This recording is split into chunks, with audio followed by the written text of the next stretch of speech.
Please. I'm telling you. Why will I tell you my weaknesses? मैं आपको अपने strength weakness के नाम पे बताऊंगा। You know, जैसे इंग्लिश। I'm a perfectionist.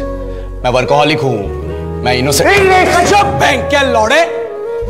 क्या इंग्लिश इंग्लिश इंग्लिश लगा रखा है बे? 4 साल का था मैं जब मेरे पापा जबलपुर में किसी हलवाई के यहाँ काम करते थे।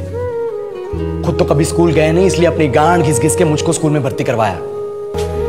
अब कहने के लिए तो वो इंग्लिश मीडियम स्कूल था, लेकिन साले हमारे टीचर लोग खुद हिंदी में बात करते थे। हमारे स्कूल के लड़के एक दूसरे से यो व्हाट्स अप डो ऐसे बात नहीं करते हैं। क्या भौंक रहा है तेरा लंडा आजकल है?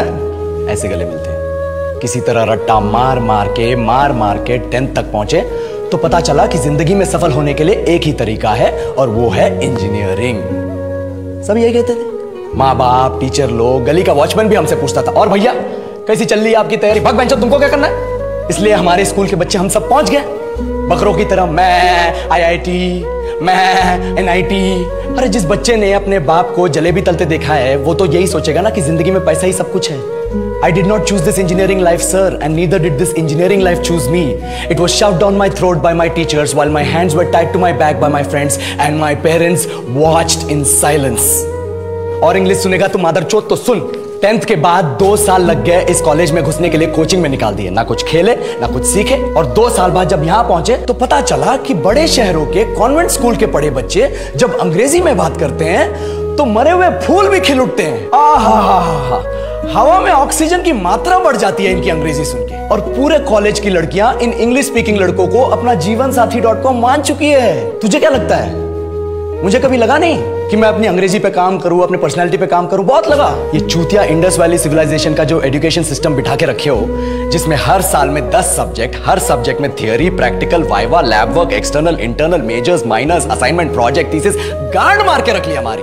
महीनों तक नहाना भूल जाते हम लोग और फिर हमारा परसेप्शन बना देते हो कि हम ऐसे ही रहना चाहते हैं। अबे साल में एक बार कल्चरल फेस्टिवल आता है, एक बार, उसके लिए भी प्रोफेसर से भीख मांगनी पड़ती है। अरे बिना इंग्लिश बोले, बिना लड़कियों से बात किए कौन गांडू रहना चाहता है वैसे? पर टाइम कहाँ है कुछ सीखने के लिए? लगे पड़े हैं कोडिंग सीखने, 3 लैंग्वेज सीख रहे हैं, अलग अलग इंग्लिश छोड़ के। लेकिन जब प्लेसमेंट्स की बात आई तो सबको एप्टीट्यूड चाहिए, पर्सनैलिटी चाहिए, इंग्लिश स्पीकिंग चाहिए। It is not that we can not speak English, sir. We are just very conscious of our diction and our pronunciation and we are not confident to speak in front of anyone else. If the curriculum was a little bit diverse, if the engineering colleges in our country focused on our all-round development instead of functioning like a goddamn factory that is just mass producing robots by killing their dreams and handing out degrees, I would not be sitting here in this pointless HR interview, the likes of which exist only in our country. ये लो sir, बोल दिया मैंने 4 और line अंग्रेजी में। अब बताइए, क्या मैं आपके मल्टीनेशनल कंपनी के लायक हूं?